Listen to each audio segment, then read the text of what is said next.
everybody. I'm Bob Matthews. This is your one-stop shop for everything going on with the local 53. Don't forget, hit that like and subscribe button so you don't miss a day of it. We're going to get to OTAs, which are now just 6 days away, in a couple of minutes. First, though, we got to start with some major news overnight. Now, it doesn't concern the Commanders directly, but Colts owner Jim Irsay passed away at the age of 65. Now, why are we leading with it, you might ask? Well, you might remember, and then again, you might not, but Irsay was maybe one of the, you could argue, he was one of the key reasons why the Commanders were finally able to be gotten away from former owner Dan Snyder. Irsay was always a charismatic figure, always willing to speak his mind, and that's just what he did a few years ago at an owners meeting. Remember, he was the first one to speak out and say it wouldn't be such a bad thing if Snyder sold the team. It was absolutely huge when that happened because it was unheard of. NFL owners just don't do that. They protect their own. They protect the shield. That is that has been the mantra forever.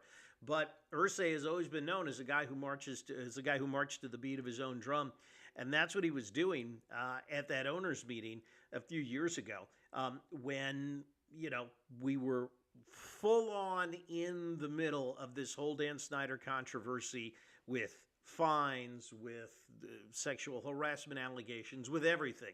The fact that Irsay then came out and said what he said, saying it wouldn't be such a bad thing if Dan Snyder sold the team, well, that kind of it provided cover for every other owner in the league to start putting pressure on Snyder to sell. And I don't think it was a coincidence that just a few months after that conversation, we got the word that the Snyder family was exploring options to sell the team, which of course they did, and we know all about the renaissance since that. So R.I.P. to Jim Irsay, Colts owner, 65 years old.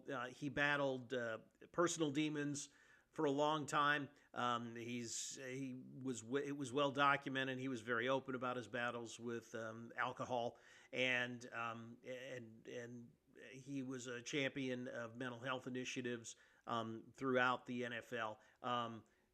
An interesting cat, to say the least, and the league will be much less interesting without him. As we said, OTAs are just 6 days away now. Again, we're not going to see a lot on the field. The entire roster will be there, presumably. They will all be in shells, shorts and helmets. And it'll mostly be a lot of one-on-one work and some installation of the offensive concepts, especially for the newer guys. There has been a lot of talk the last couple of days about the fact that Terry McLaurin missed the last round of voluntary workouts, and I wouldn't read much into that, primarily because right now this is the clickbait season. Okay, was he not there? No. May he not be there in a couple of next week? Yeah, that's certainly possible. But remember, this guy is a consummate pro. He already knows the system. If there's anybody that you give grace to for something like this, it's McLaurin. It's not unheard of. He did it the last time his contract was up, and he is going into the final year of his current deal. But I don't think anybody thinks that McLaurin is either going to A, hold out, B, show up unprepared or out of shape when training camp starts. He'll be at the mandatory mini camp, and he will be at training camp, and he will be ready to go and poised to have another great season. And of course, I think we all think it's a no-brainer that the Commanders should and will re-sign him when his contract is up. So, if you see reports like that, I wouldn't put too much into it. We got to hear from Austin Ekeler a little bit earlier this week as well. Ekeler is, of course, making his way back from a couple of concussions that kept him out for a good bit of last year. But he says that he is ready to go. Again, the thing that came out of this appearance that he did and some of the quotes that we got from him is the fact that he may not be ready to hang it up just yet. He said that he wasn't chasing a finish line. He just wants to get out there, and he is chasing the championship. And That's something that he can do with the Commanders. I think Eckler is going to bounce back just fine this year. He had a really good year when he was in there. Is he concerned, and should you be concerned about, is he susceptible to concussions? Yeah, absolutely. Not just from a playing standpoint, but from a human being standpoint. But he is an important change of pace back.